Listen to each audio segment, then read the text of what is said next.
جیسے قرآن مجید میں ہے وَإِذَا حَلَلْتُمْ فَاصْطَادُوا، جب تم احرام کھول دو تو شکار کرو، صیغہ امر، لیکن کیا شکار کرنا واجب ہے؟ ہم کہیں کہ جی چونکہ قرآن مجید میں تو حکم ہے، اب احرام کھولنے کے بعد جو حاجی جو ہے وہ شکار نہیں کرتا، احرام کرنے والا شکار نہیں کرتا، تو اس نے وہ گناہ گار ہوگا جو کہ اس نے امر کی مخالفت کی ہے؟ نہیں، صیغہ امر ہے، لیکن مراد یہاں اباحت ہے، جواز، کہ اب تم شکار کر سکتے ہو، تمہارے لیے کرنا چاہو تو جائز ہے، رکاوٹ ختم ہو گئی۔ اور اسی طرح چوتھا معنی امر کا کبھی ہوتا ہے تحدید کے لیے، ڈرانے کے لیے، ٹھیک ہے، وہاں مراد یہ نہیں ہوتا کہ کرو، مطلوب نہیں ہوتا فعل، ٹھیک ہے، مراد وہاں ڈرانا ہوتا ہے۔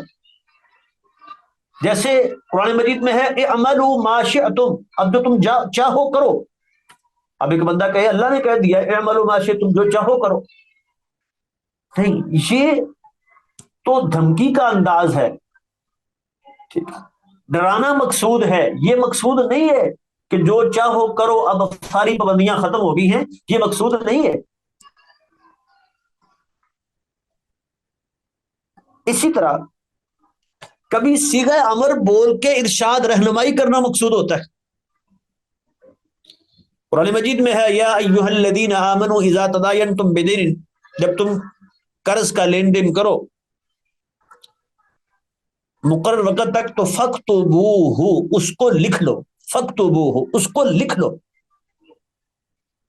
اب یہ صیغہ امر ہے اکتبو، لیکن اس سے مراد جو ہے وہ وجوب نہیں ہے کہ انسان نہ لکھے تو گناہ گار ہوگا، یہ نہیں ہے۔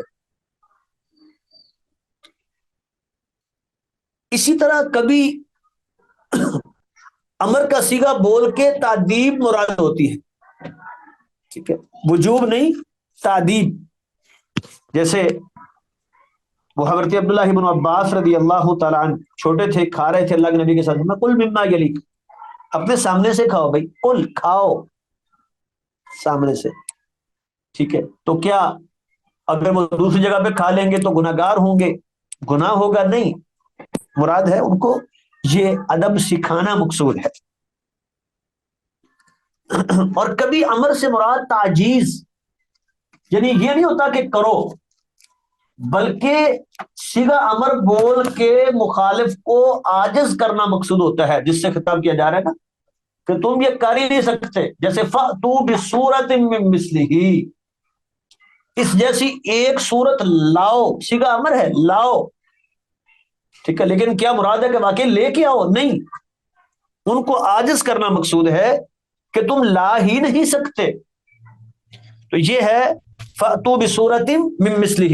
جی، تو ہم بات کر رہے تھے کہ کبھی صیغہ امر بول کے مراد تعجیز، عاجز کرنا ہوتا ہے، وہاں یہ مقصود نہیں ہوتا کہ واقع ہی کرو، بلکہ اس بات کا اظہار ہوتا ہے کہ تم کر ہی نہیں سکتے۔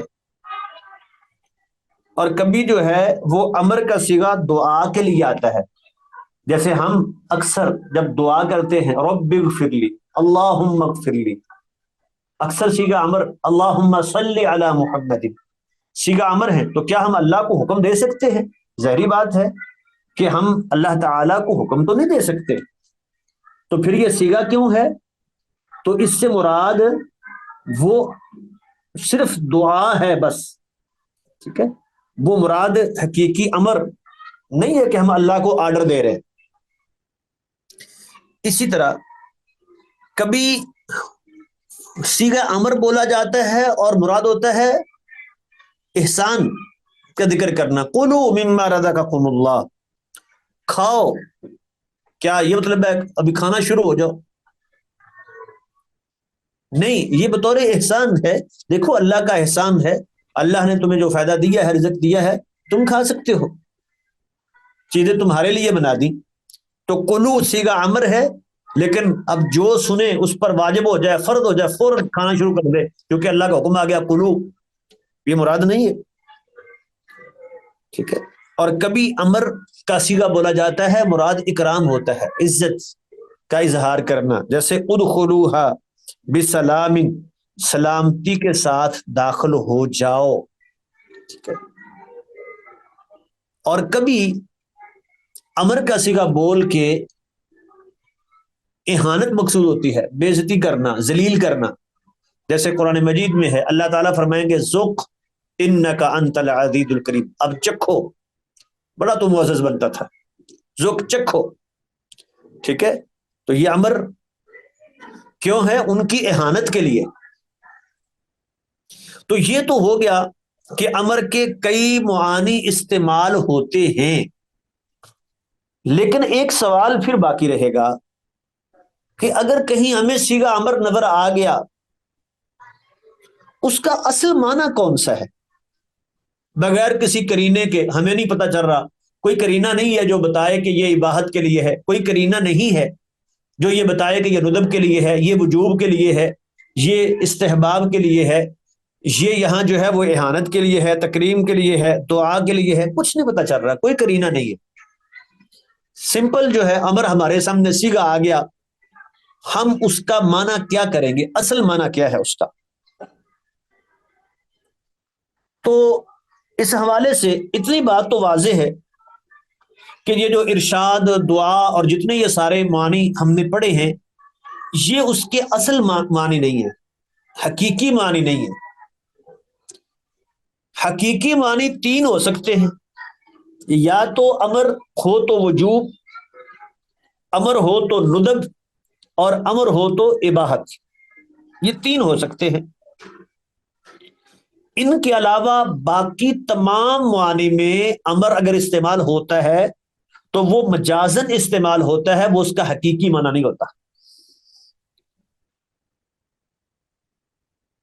تو اب ان تین میں سے اصل کون سا ہوگا؟ جب ایک صیغہ امر ہمارے سامنے آ جائے، لفظ سامنے آ جائے، کوئی اس میں کرینہ نہیں ہے، تو ہم کون سا معنی لیں گے؟ دیکھتے ہی امر وجوب کے لیے لیں گے، امر استحباب کے لیے لیں گے، یا ہم جو ہے وہ امر لیں گے اباحت کے معنی میں؟ تو اس حوالے سے تین موقف ہے۔ ایک موقف تو یہ ہے علماء کا کہ امر جو ہے ان تینوں معانی میں مشترک ہے، تو کرینے کے ساتھ ہم فیصلہ کریں گے کہ اگر کرینہ بتائے، کوئی سیاق وغیرہ بتائے کچھ کہ یہاں وجوب ہے تو معنی وجوب کا لیں گے، وہ سیاق بتائے گا کہ یہاں استحباب ہے تو وہ لیں گے، وہ بتائے گا اباحت ہے تو وہ لیں گے۔ تو جب تک یہ بات واضح نہیں ہوتی، ٹھیک ہے، جب تک کوئی ترجیح نہیں ملتی، ہم کوئی ایک معنی متعین نہیں کریں گے۔ دوسرا موقف ہے کہ نہیں، اصل اس کے دو معنی ہو سکتے ہیں، یا وجوب یا استحباب، بس وہ اباحت نہیں ہے۔ تو اس حوالے سے صحیح بات یہ ہے، جو جمہور کا موقف بھی ہے، کہ جب مطلقاً امر بولا جائے، جب اس کے ساتھ کوئی کرینہ نہ ہو، تو اصل یہ ہے وہ وجوب کے لیے ہوتا ہے۔ اگر وہاں وجوب نہیں تو کوئی دلیل چاہیے، کوئی کرینہ چاہیے جو بتائے کہ یہاں یہ حکم وجوب کے لیے نہیں ہے۔ اگر کوئی کرینہ موجود نہیں ہے تو پھر اصل امر جب بولا جائے گا تو ہم اس کا معنی وجوب ہی مراد لیں گے۔ اور اس کی دلیل جو ہے وہ ہمیں قرآن مجید سے، احادیث سے بات سمجھاتی ہے۔ دیکھیں قرآن مجید میں اللہ نے فرمایا فَلْيَحْذَرِ الَّذِينَ يُخَالِفُونَ عَنْ أَمْرِهِ، جو اللہ کے حکم کی مخالفت کرتے ہیں، رسول اللہ کے حکم کی مخالفت کرتے ہیں، ان کو ڈرنا چاہیے۔ حکم کی مخالفت کرتے ہیں، انہیں ڈرنا چاہیے کہ ان پہ فتنہ نہ پہنچے انہیں، یا دردناک عذاب نہ انہیں آلے۔ اب دیکھیں جو امر کی مخالفت کرتے، تو امر وجوب کے لیے تھا تو یہ ڈرایا جا رہا ہے نا کہ ان پر عذاب آ سکتا ہے۔ اگر امر وجوب کے لیے ہی نہ ہو تو پھر یہ عذاب کی دھمکی جو ہے اس کا سبب نہیں سمجھاتا۔ اسی طرح آپ نے فرمایا تھا کہ لولا ان اشک علی امتی لامرتهم بالسواک، اگر میں اپنی امت پر مشقت محسوس نہ کرتا، لامرتهم، میں ان کو حکم دیتا مسواک کا ہر نماز کے ساتھ۔ تو اگر وہ حکم جو ہے وجوب کے لیے نہیں تھا تو پھر مشقت کی بات ہی نہیں تھی، پھر تو کرنا اچھا ہے، وہ اس میں تو شک ہی کوئی نہیں۔ پھر لا امر تو ہم نہ کہتے، آپ حکم دے دیتے، اور پتہ ہوتا کہ حکم کا مطلب یہ ہے کہ اچھا ہے کرنا، نہ کرو تو خیر ہے۔ نہیں، حکم وجوب کے لیے تھا، تو اسی لیے تو فرمایا نا لا امر تو ہم بالسواکی، میں ان کو مسواک کرنے کا حکم دیتا۔ اسی طرح صحابہ اور سلف سے بھی ہمیں یہی بات معلوم ہوتی، جب ان کے سامنے جو ہے وہ صیغہ امر آتا، کوئی کرینہ نہیں ہوتا، تو اس سے مراد وجوب ہی لیتے تھے وہ۔ اور اہل لغت بھی یہ بات کرتے کہ جب کوئی کرینہ نہ ہو، عمومی کسی چیز کے کرنے کا مطالبہ ہو، تو اس میں وجوب ہوتا ہے۔ اور پھر اسی طرح جو حکم کی نافرمانی کرے، نہ مانے، اس کو عاصی کہا جاتا ہے، وہ گنہگار ہے۔ اب اگر وہ وجوب نہ ہوتا تو اس کو چھوڑنے والا عاصی نہ کہلاتا۔ تو یہ سارے دلائل ہیں جن سے یہ بات ثابت ہوئی کہ جب امر ہمارے سامنے آئے، کوئی کرینہ نہ ہو جو یہ بتائے کہ یہاں امر کا معنی کیا مراد لینا ہے، تو پھر اصل معنی اس کا وجوب کا ہے، پھر ہم سمجھیں گے یہ کام فرض ہے، کرنا واجب ہے۔ اس کے بعد ایک اور سوال ہے کہ اگر نہیں کے بعد امر آ جائے، پہلے ایک کام سے روکا گیا ہو، پھر کہا جائے کہ اب کرو، حکم دیا جائے، وہی مثال دوبارہ دہرا لیں، وَإِذَا حَلَلْتُمْ فَاصْطَادُوا، پہلے شکار سے روکا کہ حالت احرام میں شکار نہیں کر سکتے، پھر آرڈر دے دیا کہ جب احرام کھول دو تو اب شکار کرو، پہلے روکا نہیں کرنا حالت احرام میں، اب یہ آرڈر آ رہا ہے امر کا سی کہ یہ وَإِذَا حَلَلْتُمْ فَاصْطَادُوا، یہ نہیں کے بعد حکم ہے، تو کچھ علماء کا موقف یہ ہے کہ اگر نہیں ہے تو اس کا معنی جواز کا ہوتا ہے۔ اسی طرح دوسری مثال ہے فَإِذَا قُضِيَتِ الصَّلَاةُ فَانتَشِرُوا مِنْ فَضْلِ اللَّهِ، جب جمعے کی نماز پڑھ لو تو زمین میں پھیل جاؤ اور اللہ کا رزق تلاش کرو، وَابْتَغُوا مِنْ فَضْلِ اللَّهِ۔ اب یہ صیغہ امر ہے، تو کیا یہ فرض ہے کہ بعد میں جا کے بندہ گھر میں سو جاتا ہے تو وہ گناہ گار ہوگا کیونکہ اس نے وَابْتَغُوا مِنْ فَضْلِ اللَّهِ کی ہے، حکم نہیں مانا؟ نہیں، وہ کہتے ہیں کہ نہیں، یہ جواز کے لیے ہے، کیونکہ پہلے روکا تھا اس سے کہ وَذَرُوا الْبَيْعَ، جب اذان ہو جائے تو اپنا کام کاج چھوڑ دو، پہلے روکا تھا، اور اب اس روکنے کے بعد امر آیا ہے تو یہ جواز کے لیے ہے۔ دوسرا موقف جو احناف کا ہے، وہ کہتے ہیں کہ نہیں، اگر نہیں کے بعد بھی امر آئے تو، لیکن راجح قول اس میں تیسرا موقف ہے، وہ یہ ہے کہ اگر وہ حکم پہلے واجب تھا تو دوبارہ وجوب کی طرف لوٹ جائے گا، اگر نہیں کے بعد امر کا صیغہ آیا ہے تو وہ حکم اپنی اصل پر لوٹ جائے گا، جو اس کا حکم پہلے تھا۔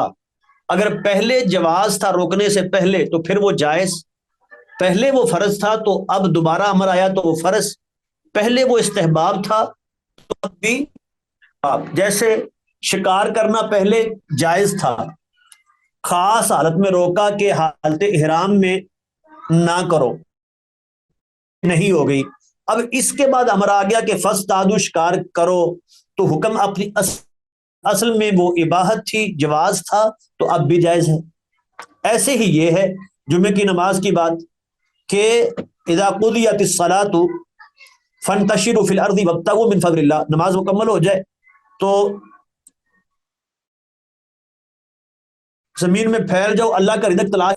اب چونکہ یہ اصل مباح تھا کام، تو اس نہیں کے بعد دوبارہ جب امر کا صیغہ آیا تو اپنی اصل کی طرف لوٹ گیا کہ یہ کرنا مباح ہے، یہ فرض یا واجب نہیں،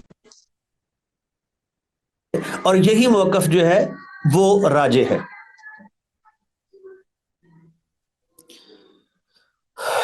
چلے جی، یہاں تک ہم کہنے دیتے ہیں۔